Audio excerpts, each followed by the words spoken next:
Hi friends, எப்படி இருக்கீங்க? இன்றைக்கி என்ன நாள் அப்படிங்கிறது உங்களுக்கே நல்லா தெரியும். அதாவது சனி அமாவாசை. இந்த சனி அமாவாசை அப்படிங்கிறது அவ்வளவு சீக்கிரம் சனிக்கிழமை அன்னைக்கு அமாவாசை அப்படிங்கிறது வரவே வராதுங்க. இது வந்து அபூர்வமான ஒரு சேர்க்கை. அதுவும் பார்த்திங்கன்னா 3 சேர்க்கை வந்து இன்றைக்கி ஒன்று சேர்ந்துருக்கு. இன்றைய நாள் வந்து கிடைச்சது ரொம்ப ரொம்ப பெருபாக்கியம். இன்றைக்கி வந்து நம்ம ஏதாவது செய்கிறோன்னா அவ்வளோ பவர்ஃபுல்லாக இருக்கும். சித்தர்கள் சொல்லி வச்ச ஒரு முறை, சனி அமாவாசை வந்துச்சுன்னா நம்ம என்ன செய்யணும் அப்படிங்கிறத ரொம்ப பவர்ஃபுல்லான விஷயத்த சொல்லி வச்சுருக்காங்க. இதை பண்ணினாலே நீங்கள் நிறைய நன்மைகள் அடையலாம். இன்றைக்கி நாளை எக்காரணத்தை கொண்டு மிஸ் பண்ணிடாதீங்க. ஏன்னா இது அபூர்வமான ஒரு சேர்க்கைன்னு நான் சொல்லியிருக்கேன் இல்லையா? என்னென்னு உங்களுக்கு நான் வீடியோவில் விளக்கமாக சொல்கிறேன். அதற்கு முன்னாடி இது நவமூலிகை ஆகத்துக்கான அப்டேட்டுங்க. இன்னும் ஒரு 3 டேஸ் தான் டைம் இருக்குது. அதற்குள்ளே வர பெயர்கள் மட்டும்தான் நம்மளால் எடுக்க முடியும். வரப்போகிற பஞ்சமி எப்போ வருதுன்னா 20ஆம் தேதி வருது. 19ஆம் தேதி வரைக்கும் நீங்கள் பெயர்கள் கொடுக்கலாம். அதுக்குள்ளே வர பெயர்கள் மட்டும்தான் நம்மளால் எடுக்க முடியும். நம்ம வீடியோ இந்த 5 இயர்ஸாக பார்த்துட்ருக்கிறவங்களுக்கு நல்லாவே தெரியும். நவமூலிகை யாகம்னா என்ன, இதுக்கு எப்படி பேர் கொடுக்கணும், இதுக்கு என்ன ப்ரொசீஜர், இது எல்லாமே நல்லாவே தெரியும். சப்போஸ் இந்த வீடியோ நீங்கள் புதுசாக பார்க்குறீங்க, எனக்கு இதை பற்றிலாம் எதுவுமே தெரியாது, நானும் பேர் கொடுக்கணும், இது என்னென்னு தெரிஞ்சுக்கணும்னு நினச்சிங்கன்னா இந்த வீடியோலேயே வாட்ஸ்அப் நம்பர் இருக்குது. அந்த நம்பரில் நவமூலிகை அப்படிங்கிறத நீங்கள் டைப் பண்ணி அனுப்பிவிட்டாலே போதும். நீங்கள் இதை டைப் பண்ணி அனுப்பிவிடும்போது இதை பற்றின இன்ஃபர்மேஷன் என்னங்கிறது நீங்கள் தெரிஞ்சுக்கலாம். ஃபஸ்ட்டு இது என்ன ஏதுங்கிறது தெரிஞ்சுக்கோங்க, புரிஞ்சுக்கோங்க. தேவைப்படும் பட்சத்தில் உங்கள் பெயர்கள் வேணாலும் நீங்கள் கொடுக்கலாம். பேர் கொடுக்குறவங்க அவசியம் ஊர் பேர் போட்டு அனுப்புங்க. சில பேர் அது மறந்துடுறீங்க, அதனால தான் சொல்கிறேன். ஊர் பேர் கண்டிப்பாக போட்டு அனுப்புங்க, சரிங்களா? அப்புறம் சர்வர் இஷ்யூஸ் எதுவும் வருது, உங்களுக்கு பேமெண்ட் பண்ண முடியலன்னா எனக்கு சொல்லுங்கள். ஆல்டர்னேட்டிவ் நம்பர் நான் உங்களுக்கு தரேன் நான், சரிங்களா? எந்த நம்பருக்கு ட்ரை பண்ணிங்கன்னு சொன்னீங்கன்னா நான் வேறு நம்பரும் கூட உங்களுக்கு நான் தரேன் நான். அதை வந்து நீங்கள் பார்த்துக்கோங்க. இன்றைக்கி ஒரு சிஸ்டர் அவங்களோட எக்ஸ்பீரியன்ஸ் கூட ஷேர் பண்ணியிருக்காங்க சக்ஸஸ் ஸ்டோரியில். அவங்க என்ன சொல்கிறாங்க அப்படிங்கிறத கேட்டுட்டு, நான் சொன்னேன் இல்லைங்களா, இந்த சனி அமாவாசை அபூர்வமாக வருது.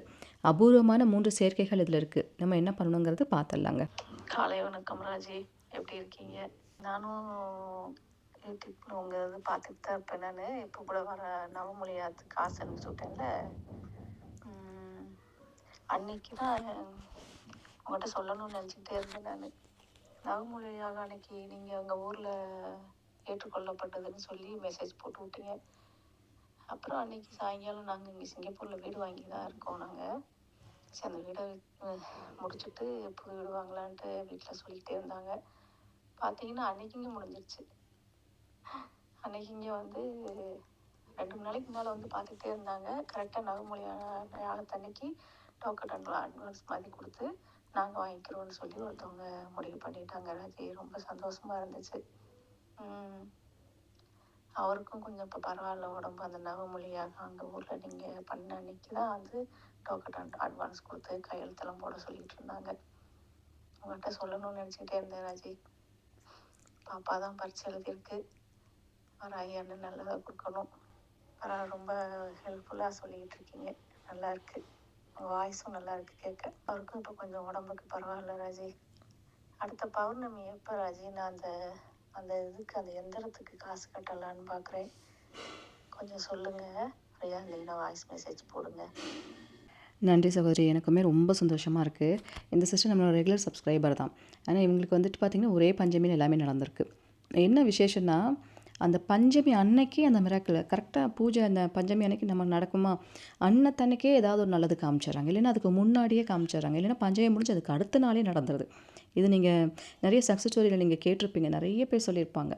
நானும் இதை தொடர்ந்து கேட்டுகிட்டே இருக்கேன். அந்த பஞ்சமி அன்னைக்கே எனக்கு குட் நியூஸ் வந்துருச்சு, அதுக்கு அடுத்த நாளே வந்துருச்சு, அதுக்கு முந்தின நாளே வந்துருச்சுன்னு சொல்லுவாங்க. ரொம்ப ஒரு ஆச்சரியமான விஷயந்தான் இது. உண்மையாகவே வராகி அன்னைக்கு தான் நன்றிகள் சொல்லணும். வராகமுத்தி சித்திரையாக்கு நன்றிகளை சொல்லுங்கம்மா, அது போதும். அதே போல் அந்த சிஸ்டம் மரகத நிலவொளி சக்கரமும் வாங்கி வீட்டில் வைக்கணும். நான் ஏற்கனவே சொன்னது தான், நம்மளோட நவமூலிகைக்கு கொடுக்குறவங்க அத்தனை பேர்த்து வீட்லேயும், நிறைய பேர்த்து வீட்லேயும் மரகத நிலவொளி சக்கரம் இருக்குது. அது என்னென்னா வீட்டில் வைக்கிறதே ஒரு நல்லது தான். அதில் ரொம்ப ரொம்ப அதை சொல்லும் போது உங்களுக்கு சாதாரண ஒரு விஷயம் மாதிரி உங்களுக்கு தோணும். அதை ஃபீல் பண்ணவங்களுக்கு, அது வீட்டில் வந்ததுக்கப்புறம் எத்தனை பேர் அது உணர்ந்துட்டு இருக்காங்க அப்படிங்கிறது அது வாங்கினவங்களுக்கு தான் தெரியும். அது ஒரு மகா சக்தின்னு தான் சொல்லணும். அது என்ன சொல்கிறது, அது வீட்டில் இருக்கிறது நான் நிறைய பேர்த்த பார்த்துட்டேன். ரொம்ப ரொம்ப தலைக்கு மேலே பிரச்சனை போனதுக்கப்புறம் அது வாங்கி வீட்டில் வச்சவங்களுக்கெல்லாம் அந்த விஷயம் சரியாயிருக்கு. நவமூலிகையே அல்டிமேட்டு நான் இருக்கேன் சொல்லுவேன். நவமூலிகை பண்ணாலே நிறைய விஷயங்கள் சரியாகுது. அதையும் மீறி பிரச்சனையில் இருக்கிறவங்க கூட சரி வாங்கி வீட்டில் வச்சு நல்லா தான் இருக்காங்க. வராகி அன்னைக்கு நன்றிகளை சொல்லுங்கள். இப்படிலாம் ஒரு விஷயம் நமக்கு வராகமுத்து சித்திரையாக கொடுக்கலைன்னா நமக்கு இந்த மாதிரி விஷயங்கள்லாம் தெரிஞ்சிருக்காது. அதனால் வராகமுத்து சித்திரையாக்கு நன்றிகளை சொல்லுங்கம்மா, அது போதும். இன்றைக்கி நான் சொன்னேன் இல்லைங்களா, பவர்ஃபுல்லான அமாவாசை. இன்றைக்கி 3 சேர்க்கைகள் வந்து நமக்கு சேர்ந்துருக்கு. அது என்னங்கிறது ஃபஸ்ட்டு சொல்கிறேன். நம்ம சேனலுக்கு நீங்கள் புதுசாக இருந்தால் மறக்காமல் சப்ஸ்கிரைப் பண்ணி வச்சுக்கோங்க. அப்போ தான் இது போல் பதிவெல்லாம் உங்களுக்கு நோட்டிஃபிகேஷன் வரும். இந்த பதிவு பிடிச்சிருந்தாலும் லைக் பண்ணுங்கள். இன்றைக்கி மெயினாக நான் சொன்ன அந்த விசேஷமான 3 சேர்க்கை அப்படிங்கிறது என்னென்னா சனி ஜெயந்தின்னு சொல்லுவாங்க இன்றைக்கி. சனி ஜெயந்தி, அதே போல் புதாத்திய ராஜயோகம்னு சொல்லுவாங்க. திடீர் ராஜயோகம், புதாத்திய ராஜயோகம்னு இதை சொல்லுவாங்க. அந்த மாதிரி விஷயமும் இன்றைய நாளில் நடக்குது. ப்ளஸ் சனி அமாவாசை. சனி அமாவாசை அபூர்வமாக தான் கிடைக்குமா, அவ்வளவு சீக்கிரம் அதெல்லாம் வரவே வராது. ரொம்ப ரேராக தான் சனி அமாவாசை நடக்கும் அப்படின்னு சொல்கிறாங்க. இந்த சனி அமாவாசை வர்றது சனி பகவானுக்கு ரொம்ப பவரம். சனி பகவானுக்கு கூடுதல் பவர். நான் தான் சொன்னேன், அந்தந்த நாளுக்குரிய தெய்வங்களை நம்ம கும்பிடும்போது ரொம்ப பவர் காட்டும்னு சொல்லியிருக்கேன். ஸோ இதில் முக்கியமான 2-3 விஷயங்கள் சொல்லியிருக்கேன். அதாவது என்னென்னா, சனி அமாவாசை அப்படிங்கும்போது என்ன பண்ணணும், அன்றைய நாளில் முக்கியமாக, அதாவது பல பேரும் செஞ்சிட்ருக்கிற ஒரு விஷயம், நமக்கு தெரியாத ஒரு விஷயம். இதைத்தான் வந்துட்டு பல பெரிய பெரிய பணக்காரங்களாகட்டும், வட மாநிலம் சைடு அந்த பக்கம் இருக்கிறவங்கலாம் பார்த்திங்கன்னா, தொழிலதிபர்கள், இந்த ஜுவல்லரி ஷாப்பெல்லாம் வச்சுருக்கவங்கலாம் இதை ஒரு சீக்ரெட்டான மெத்தடாக வந்து செஞ்சு வச்சிட்ருக்காங்க அப்படின்னு சொல்கிறாங்க. இதை வந்து யார் ஒருத்தங்க ஃபாலோ பண்ணுறாங்களோ அவங்களுக்கு சூப்பரான ஒரு பவர் கிடைக்கும். ஏன்னா சனி அமாவாசை கிடைக்கிறது ரொம்ப ரொம்ப கஷ்டங்க. அது கிடைச்சிருக்கனால இதை மிஸ் பண்ணிடாதீங்க அப்படின்னு வந்து சொல்கிறாங்க. இப்போ இன்றைக்கி நாளில் நம்ம என்ன செய்யலான்னா, நீங்கள் சனி அமாவாசை அப்படிங்கிறனால சனி பகவானுக்கு வந்தது. நீங்கள் சனி பகவான் கிட்ட அது கொடுங்க இது கொடுங்கெல்லாம் கேட்கக்கூடாது. நீங்கள் மனசார ஓம் சனீஸ்வராய நமக அப்படிங்கிற அந்த நாமத்தை மட்டும், அந்த மந்திரத்தை மட்டும் 108 வாட்டி இன்றைக்கி நீங்கள் சொன்னாலே போதும். அதுவே மிகப்பெரிய ஒரு மாற்றம் கிடைக்கும். இன்னொரு விஷயம் வந்து இன்றைக்கி நாளில் நீங்கள் செய்யலாம். என்ன பண்ணலான்னா, நல்லெண்ணெய் இருக்குது இல்லைங்களா, நல்லெண்ணெயை சனி பகவான் கோவிலுக்கு வாங்கி கொடுக்கணும். சனி பகவான் இருக்கிற சன்னதிக்கு போய் நல்லெண்ணெய் வாங்கி நீங்கள் கொடுக்கறது மூலமாக ராஜயோகம் கிடைக்குமா. சனி அமாவாசையோட சிறப்பு அதுதான். இன்றைக்கி இதை கண்டிப்பாக செய்யுங்க. சரிங்களா? வீடியோ பார்த்தவங்க எக்காரணத்தை கொண்டு இதை மிஸ் பண்ணிடாதீங்க. ஏன்னா சித்தர்கள் இதெல்லாம் ஒரு சீக்ரெட்டான முறையாக சொல்லியிருக்காங்க. யார் ஒருத்தங்க சனி அமாவாசையில் நல்லெண்ணெய் வாங்கி சனி பகவானுக்கு கொடுக்குறாங்களோ அவங்களுக்கு ராஜயோகம் கிடைப்பது கண்டிப்பான உறுதி அப்படின்னு சொல்லியிருக்காங்க. கண்டிப்பாக நடக்கும் அப்படிங்கிறது சித்தர்கள் வாக்காக இருக்குது. அதனால் இன்றைக்கி அவசியம் நீங்கள் அந்த விஷயத்தை வந்து செய்யுங்க. சரிங்களா? இது ஒரு விஷயம். இன்னொரு முக்கியமான ஒரு விஷயம், தேங்காய் பரிகாரம் அப்படிங்கிறது நம்ம எல்லாருமே பார்த்துருப்போம். தேங்காய் பரிகாரம்னா தேங்காயை வச்சு நம்ம திருஷ்டி சுற்றுறது, இந்த மாதிரி நிறைய வந்து பார்த்துருப்போம். ஒரே ஒரு தேங்காய் வந்து எடுத்துக்கோங்க. அது எப்பேற்பட்ட தேங்காய்னா, இன்றைக்கி நாளில் இந்த தேங்காய், இந்த பொருள் உங்களுக்கு கிடைச்சாலே லக்குன்னு தான் நான் சொல்லுவேன். ஏன்னா தேங்காயில் நார்மலாக நம்ம பார்த்தோம்னா அந்த குடுமையெல்லாம் எடுத்து மேலே இருக்கிறதெல்லாம் அந்த நாரெல்லாம் க்ளீன் பண்ணி வச்சுக்கோங்க.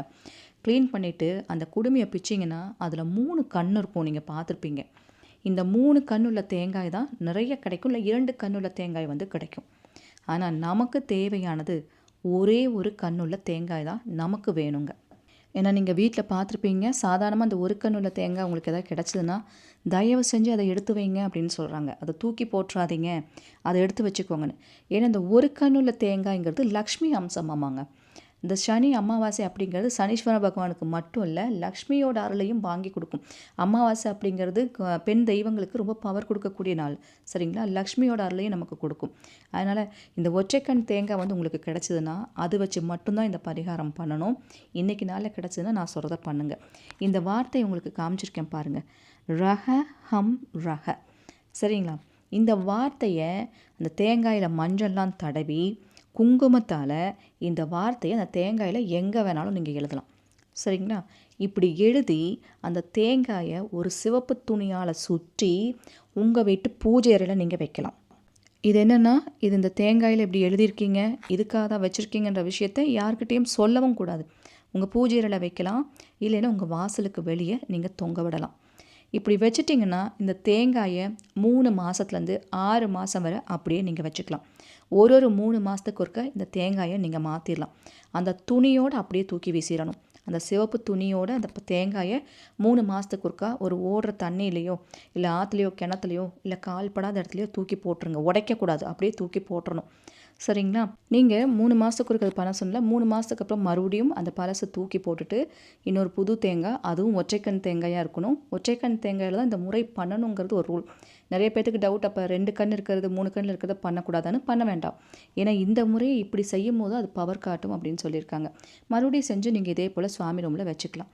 இப்படி வைக்கும் போதுங்க பணம், காசு, செல்வாக்கு, ராஜயோகம் நீங்கள் எங்கே இருந்தாலும் உங்களை தேடி வரும். அதிர்ஷ்டம், லக்லியில் நம்பிக்கை இருக்கவங்க அவசியம் இது பண்ணுங்கள். எங்கே இருந்தாலும் உங்களை செல்வம் தேடி வரும். நினைச்ச விஷயம் நடக்குமாங்க. நீங்கள் என்ன நினைக்கிறீங்களோ இந்த பொருள் வீட்டில் இருக்கும்போது நீங்கள் ஒரு சாம்பிராணி காமிச்சிட்டு ஏதோ ஒரு நல்ல விஷயம் பண்ணும்போது தொட்டு கும்பிட்டு போனாலே அது நடக்குமா. அவ்வளோ ஒரு மகிமை வந்துட்டு அந்த ஒற்றைக்கண் தேங்காய்க்கு இருக்குது. அந்த வார்த்தை வந்துட்டு அவ்வளோ பவர்ஃபுல். இந்த வார்த்தையை எங்கே யூஸ் பண்ணணும் அப்படிங்கிறது தான் விஷயமே. ஏன்னா நிறைய மந்திரங்கள் நிறைய வார்த்தைகள்லாம் இருக்குது. அதை எங்கே யூஸ் பண்ணுறோம் எப்படி யூஸ் பண்ணுறோங்கிறத பொறுத்து தான் அந்த பவரே. இந்த வார்த்தையை இந்த ஒற்றைக்கண் தேங்காயில் தான் பயன்படுத்தணும். வேறு எதுலேயும் நீங்கள் இதை யூஸ் பண்ணக்கூடாது. சரிங்களா? அதனால் இப்படி செஞ்சு வைங்க. இன்றைக்கி அமாவாசை முடியறதுக்குள்ளே கண்டிப்பாக செஞ்சு வைங்க. நீங்கள் நினைக்கிற மாதிரி நீங்கள் நினச்ச விஷயம் இருந்த இடத்துல இருந்து அப்படியே பழிக்குங்க. இது சித்தர்கள் வாக்குங்க. முக்கியமான விஷயங்கள், பவர்ஃபுல்லான விஷயங்கள் லிஸ்ட்லாம் இதெல்லாம் அடக்கம். ரொம்ப பவர்ஃபுல் இதெல்லாம். அதனால் இன்றைக்கி யோகம் இருந்தால் தான் அந்த நாளே நமக்கு கிடைக்கும். அந்த மாதிரி ஒரு சேர்க்கை இது. அவசியம் செஞ்சு பாருங்கள். இந்த பதிவு உங்களுக்கு பிடிச்சிருந்துச்சுன்னா மறக்காமல் லைக் பண்ணுங்கள். இது போல் பல இன்ஃபர்மேஷன் சொல்கிறதுக்கு நான் காத்துட்டே இருக்கேன். உங்கள் அன்பு தோழி ராஜி. Thank you so much.